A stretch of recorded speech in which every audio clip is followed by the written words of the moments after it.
আসসালামু আলাইকুম রহমতুল্লাহ। এফএ টিউশনের পক্ষ থেকে সকলকে শুভেচ্ছা জানাচ্ছি। আজকে আমরা ষষ্ঠ শ্রেণীর দশম অধ্যায়ের জ্যামিতিক আকৃতির গল্পর দ্বিতীয় পর্ব নিয়ে হাজির হয়েছি। আজকে আমরা 4 এবং 5 নং অঙ্কটা করব। 4 নং যে অঙ্কটা আছে সেটা হচ্ছে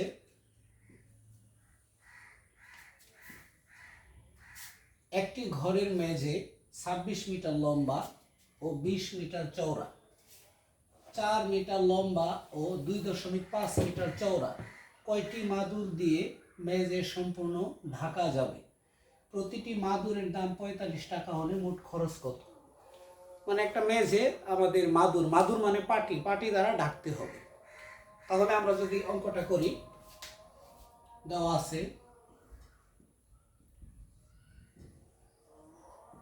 আছে মেঝের দৈর্ঘ্য 26 মিটার, মেঝের প্রস্থ 20 মিটার, মেঝের ক্ষেত্রফল আমরা জানি দৈর্ঘ্য গুণন প্রস্থ 26 গুণন 20 শূন্য 520 বর্গ মিটার। তাহলে আমার মেঝের ক্ষেত্রফল দাঁড়ালো 520 বর্গ মিটার। এখন আমি মাদুরের ক্ষেত্রফলটা যদি বের করি, মাদুরের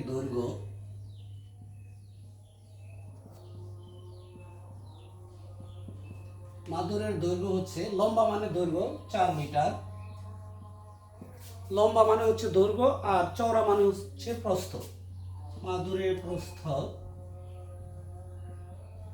2.5 মিটার, মাদুরের ক্ষেত্রফল 4 গুণন 2.5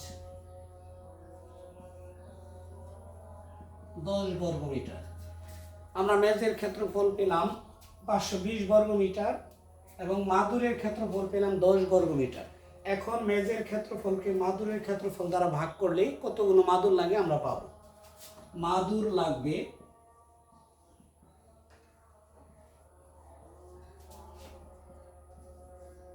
520 ভাগ 10, 52টি। তাহলে আমার মাদুর লাগছে 52টি। এখন বলছে প্রতিটি মাদুরের দাম 45 টাকা, তার মানে একটা মাদুরের দাম 45 টাকা। একটি মাদুরের দাম 45 টাকা। তাহলে এখানে আমার মাদুর কয়টি লেগেছে? 52টি। 52টি মাদুরের দাম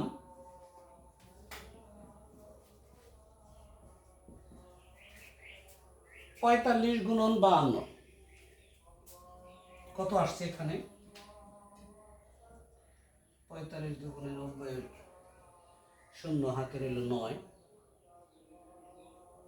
সম্ভবত 1430। 45 গুণ 5 দুগুণে 10, শূন্য হাতে রইল 1, 2 দুগুণে 4 আর 1, 4 দুগুণে 8 আর 1 9, শূন্য 5 5 25, 5 হাতে রইল 2, 2340 টাকা।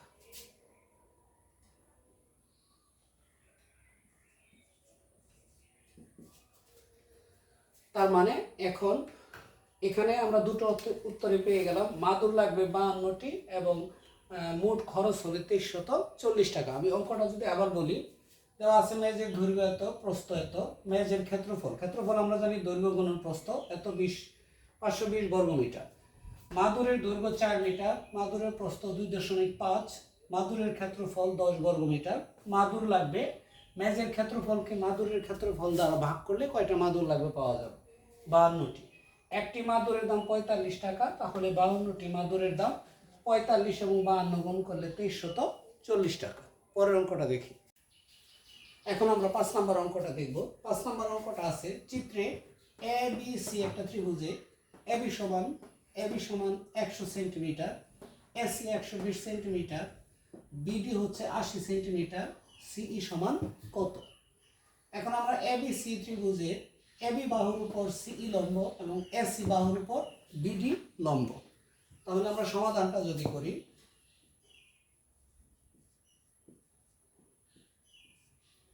দেওয়া আছে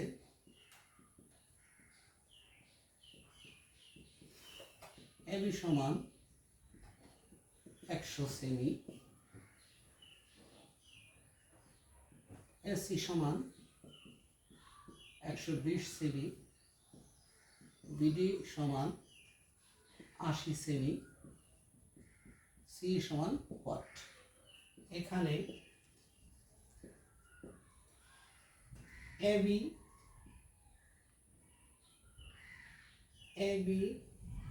বাহুর উপর সিই লম্ব এবং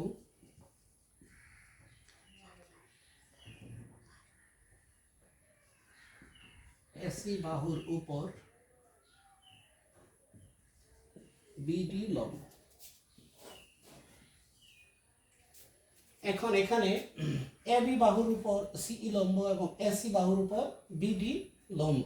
এখন ত্রিভুজ এবিসি এর ক্ষেত্রফল,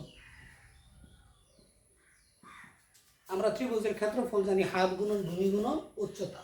তাহলে এখানে ভূমি হচ্ছে হাফ ইন্টু ভূমি হচ্ছে এবি, উচ্চতা হচ্ছে সিই। আবার ত্রিভুজ এসিবি এর ক্ষেত্রফল হাফ গুণন এসি গুণন বিডি। এই দুইটা ত্রিভুজের ক্ষেত্রফল আমরা বের করলাম। একটা হচ্ছে এবিসি ত্রিভুজের ক্ষেত্রফল, এখানে ভূমি হবে এবি আর উচ্চতা হবে সিই। এসিডি ত্রিভুজের ক্ষেত্রফল, ভূমি হবে এসি এবং উচ্চতা হবে বিডি। এখন দুইটা ত্রিভুজের ক্ষেত্রফলই সমান। প্রশ্ন মতে হাফ ইন্টু এবি ইন্টু সিই সমান হাফ ইন্টু এসি গুণন বিডি। এখন যদি আমরা দেখি বা হাফ হাফ কেটে যায়, এবির মান পাইছি আমরা কত, দেওয়া আছে 100 গুণন সিইর মান নেই, হাফ কাটা গেল, এসির মান 120 গুণ বিডির মান হচ্ছে কত 80। এখন 100 গুণ অবস্থায় আছে, ওর পাশে যে ভাগ হবে, সিই সমান 120 গুণ 80 ভাগ 100, এই শূন্য এই শূন্য এই শূন্য এই শূন্য কাটা, বা সিই সমান 8×12 96 সেন্টিমিটার। এটাই আমার আনসার। তাহলে আমরা সিইর মান পেলাম কত, সিইর মান পেলাম 96 সেন্টিমিটার। একদম সহজ, আমি আবার বুঝিয়ে দিচ্ছি, এগুলো দেওয়াই আছে। এখানে একটা জিনিস লিখতে হবে, এবি বাহুর উপর সিই লম্ব এবং এসি বাহুর উপর বিডি লম্ব। এখন ত্রিভুজ এবিসি এর ক্ষেত্রফল হাফ ইন্টু ভূমি, এক্ষেত্রে ভূমি হবে এবি আর উচ্চতা হচ্ছে সিই। এসিবি ত্রিভুজের ক্ষেত্রফল, এক্ষেত্রে ভূমি হবে এসি, উচ্চতা হবে, এক্ষেত্রে ভূমি হবে এসি, উচ্চতা হবে কত বিডি, তাই লিখেছি। এখন প্রশ্ন মতে এটা সমান এটা। এখন এই পাশে হাফ এবং হাফ আমরা বাদ দিয়ে দিলাম, কাটা দিলাম। এখন এবির মান দেওয়া আছে 100, সিইর মান নেই, এসির মান 120, বিডির মান 80। এটা গুণ অবস্থায় আছে, ভাগ করলে 0 0 কাটা গিয়ে 8×12 96। তার মানে সিইর মান হচ্ছে 96 সেন্টিমিটার। আজ এ পর্যন্তই, পরবর্তীতে কোনো ভিডিও নিয়ে হাজির হব।